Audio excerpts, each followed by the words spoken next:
A British Columbia man was denied the right to vote in BC's recently ended election, and you won't believe the reason why.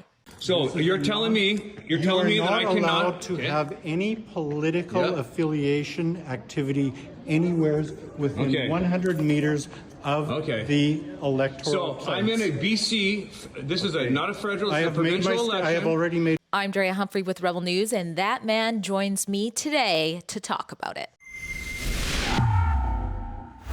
Sheldon German, what a story you have for us. First of all, thanks for being on Rebel News. No problem. I am wearing the hat that I was kicked out for wearing as well, just to add before we get started.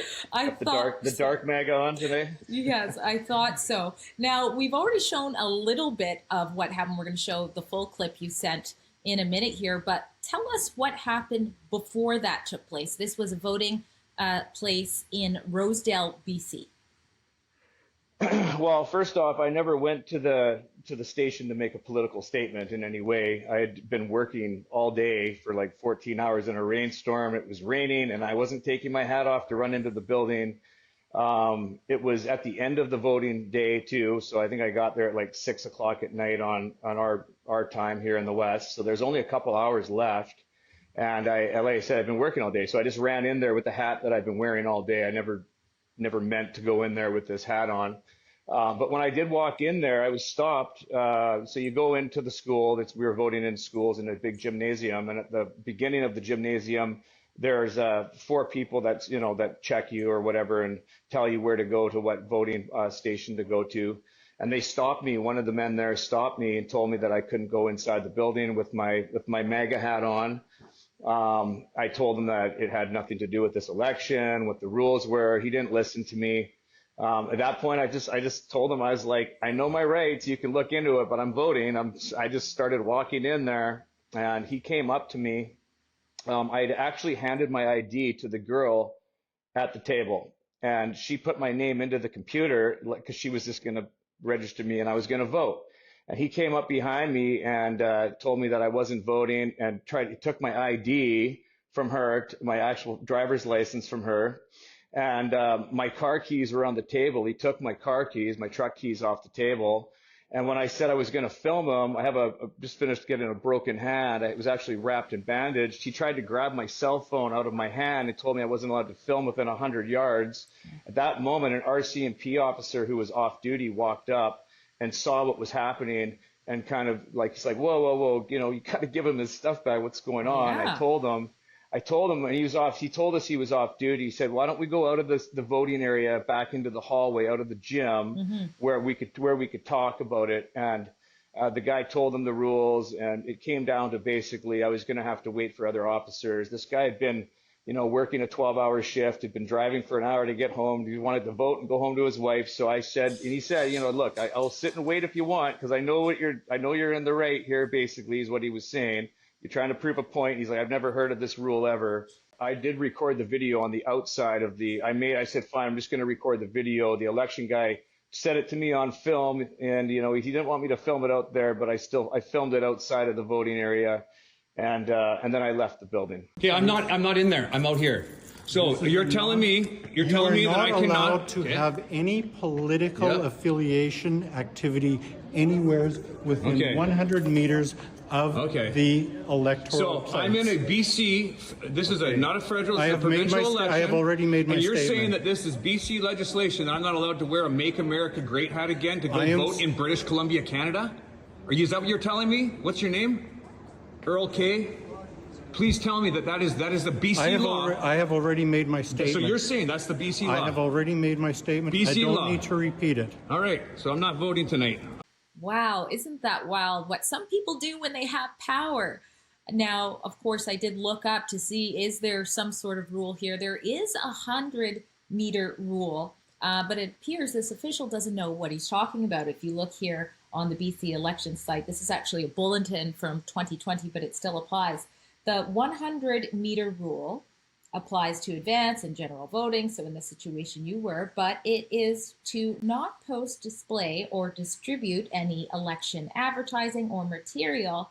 And then down, if you look in the middle here, it says to carry, wear, or supply a flag, badge, or other item indicating support of a particular candidate or registered political party.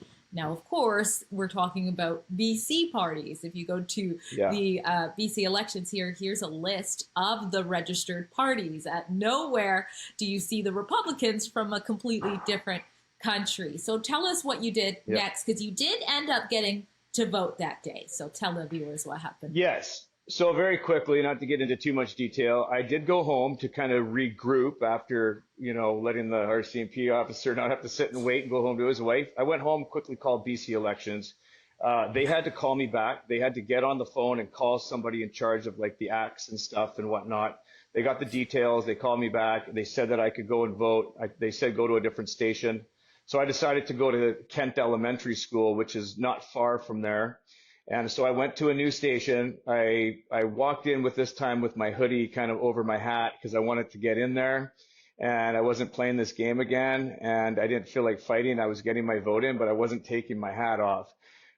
So I got all the way up to the voting station where I have to cast my vote. And then I found out that I had already voted. That's right. I had already voted, apparently. As I said in the beginning, the lady took my ID at the first voting station. And because these computer systems are so new, she didn't know how to take it out, or even that I was registered in as voting. And of course, now they had to call BC Elections. So we had all the ladies in there trying to figure it out. And nobody was familiar with these computer systems. There was like 5 people standing around one computer trying to figure out what to do or how to do this, with the other person on the phone from BC Elections, one of the officials that is being paid, not a volunteer, who should know all the rules. And so here's where it gets more interesting. Real quick, just to add this is I was asked once again. She said, "Well, why were you denied to vote?" Because now I'm on the phone, and she's got the lady from the election place has got her cell phone on speakerphone, and there's a group of 6 people standing around listening to this to figure it out. And she asked me, why did I not get to vote? I said, because I have my MAGA hat on. She said, well, do you have it on now? I said, yes, I do. She's like, well, you cannot vote. And I just told her, I said, I had just gotten off the phone. I had the section and the code or the act all written down. And I said, I can read it off. I can show you where to find it. She would not. And she kept telling the lady there I could not vote until I took my hat off. And I said, well, how about if I cover my hat? And then she said, yeah, if he covers the hat, he can vote. So I put the hoodie over the back of the hat, and everybody there was so frustrated. They said, yeah, it's covered. And they let me go vote, and the whole front of my hat's still open. So it was just a charade at this point. Absolutely. And after another 15 minutes or so of them figuring out the computer issue, they figured out that I had to do a duplicate vote, swear an affidavit that I had not voted, walk across the gym and I didn't even scan my vote at this point. It goes into an envelope and it goes into a box across the gym. Wow. And so I go to put my envelope in this box. There's no other envelopes inside this little box. And then another guy from the front of the station now sees my hood's off my hat, and he says, you can't put that in there. You have with that hat on. Oh my God. So you gotta be kidding me. I go to 2 stations. I get 2 people that are in the station against me and 1 on the phone. And we're in the littlest, most conservative town in BC on the Lower Mainland. Once you leave here, there's Hope, which is the famous Highway Through Hell TV show from Hope. And then you go to the mountains and you're in the interior. After that, it's very conservative. But down in the coast here, this is the last little town that's supposed to be conservative. As you get closer to the city, the politics change a little bit. So it was a bad attack on democracy. My freedom, my one freedom that we all get as a citizen is to vote. And apparently there's people in our local community that would take that away from you and risk whatever they're going to risk to do it. And that's very, very clear. Well, whether it's that or incompetence, I'm sorry that happened to you. I do see that your area did end up going conservative. The one little bit of silver lining I'm picking up here is that your vote, although it wasn't a double vote, I am pleased to hear that you were flagged as possibly doing a double vote. Yes. So that is some silver lining there. But what is perhaps the craziest part of this whole story is this isn't the first time you've been caught in some sort of drama over your affiliation when you're just kind of minding your own business, going through the motion. Tell us a little bit of what happened when you were getting a new license plate or trying to get a new license plate at Hub Insurance. Well, I'd lost my front license plate. I went in to go get new plates. And while I was in there, I decided to ask if I could get a license plate, a personalized plate that says Trump 47 or MAGA 47. And they said, you can put in 5 different selections and we'll tell you what one. While I was making that selection, somebody came into the Hub Insurance, which is a large insurance provider in Canada and the United States under different names and a holding company. I believe that's a different story. But so I was being harassed by one of the customers that came in and was sitting behind me. And he asked me why I was supporting a convicted felon. And that opened up the conversation of me starting to stick up for Donald Trump. I was not wearing my MAGA hat. I was not wearing my Donald Trump hoodie. Okay. I was just wearing normal clothes, but I was being attacked because I wanted a MAGA plate. At this very moment that this happened, which was, I guess, a fluke, maybe it wasn't. But at that moment, all the people's X feeds and social media feeds on their phones started to pop up that Donald Trump had just been shot. So as I'm sitting in there getting heckled by this guy, Donald Trump gets shot in the ear. Then he's like, oh, he reads it to the office and everyone's listening. He's like, oh, Donald Trump was shot in the ear. They missed him. He's still alive. Darn. Like he was too bad he wasn't dead. Kind of like our academia professors. Yes, yes. Like it's how far down the rabbit hole these people's minds are going nowadays to sit there and not know a person, never met him, and say, I wish the guy was dead because he wants to make America great again. So we got into a very short conversation about the court cases. I said, I made a little comment. I said, anybody that's getting prosecuted in 5 courts and hundreds of charges and wants, for paperwork crimes, and now is being shot at in an attempt to get killed 6 months before an election, I'm pretty sure that I'm supporting the good guy. And at that moment, a lady walked from the back who was the supervisor and asked me to leave the office. And then another lady walked out and said, I support her. You've made me feel uncomfortable. I want to ask you to leave the office. So I said, well, can I just get my license plate? You've already got my plates off my truck. You've got the new ones logged into the computer. Can I just pay for them and leave? They said, no, you have to leave right now. I said, I don't even know if my old plates are logged into your computer. We'll unlog them. Please leave. I didn't even have tools to put my license plate back on. I did it with my fingernail. And by the way, guys don't have very long fingernails. That was a bit of an event trying to do that. And of course, I was pissed off too, but I was very polite. I knew that, I had to be the good guy in the situation and not blow up or be out of line. And I dealt with their human resources. And I have messages back and forth where they apologized to me and they said that they shouldn't have happened and it won't happen again. Good afternoon, Mr. German. It's Lisa Parada calling from Hub International Insurance. I said I would call after work on Tuesday. It's Tuesday, so following up. I have had a chance to talk to every single agent that was in the office that day about what happened, and I have reiterated to them that at no point are we supposed to engage in political conversations as representatives of our organization, and we should never ask somebody to leave due to their political beliefs. I do know that the team doesn't believe that that was their reason for asking you to leave. They feel that it was due to the escalation of behavior. Nonetheless, I have had a firm conversation with them, so that should never happen to anybody in the future. I hope this resolves everything for you.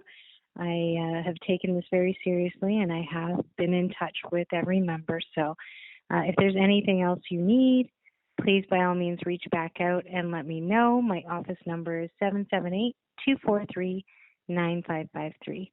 Thank you. If I had one thing to say right now to Donald Trump in the United States, you guys got the most serious election in history. And it's Elon Musk said it right. This could be the last election. I'm from Canada. I know what has happened in the last 8 years in my country. And if I can get kicked out of voting in a small conservative town in British Columbia, farm town, a dairy farm town in Canada, kicked out for wearing this hat from 2 different stations, and the person on the phone is supposed to be there to rescue me from these poll workers, she's trying to kick me out. And it took the good people to even let me just vote because they just said that I had my hoodie and they blocked it. That's what it took in Canada to get my vote in. And in the United States, there are people way more invested in these people down here from stopping me. There are people within that are seriously invested into stopping, democracy in this election. And I'm sitting here. I know I don't have a vote from Canada. All I get is to put this hat on for the dude down there who's, I believe, fighting for all of us in the world, not just Canada, United States, everywhere. So you guard that election like it's your life and like it's all of our lives, because this is the most serious election to ever take place. And if our elections are threatened down in a little place like this, you guys got to watch your back down there. So everybody who's going to be poll watching that night, you got to watch his back, because you're watching your kids' back, the future of everybody's back. Don't let this election get stolen.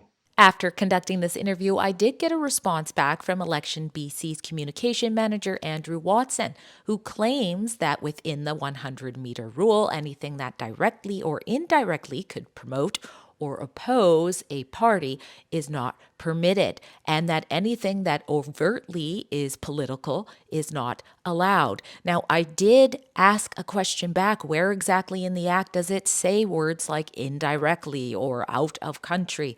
I did not get a response at this time, but if I do after this becomes published, I will link it for you in the description box below in the written article for this report. Well, at Rebel News, we've been telling you the other side of the story when it comes to all things BC election, and that's not over. I've actually been doing some investigation addressing some of your concerns about the election's integrity. You can find out that detail as it keeps rolling in at bcdecides.com. And if you appreciate those reports, please consider being a part of the small group of people who make them possible by donating what you can while you're there.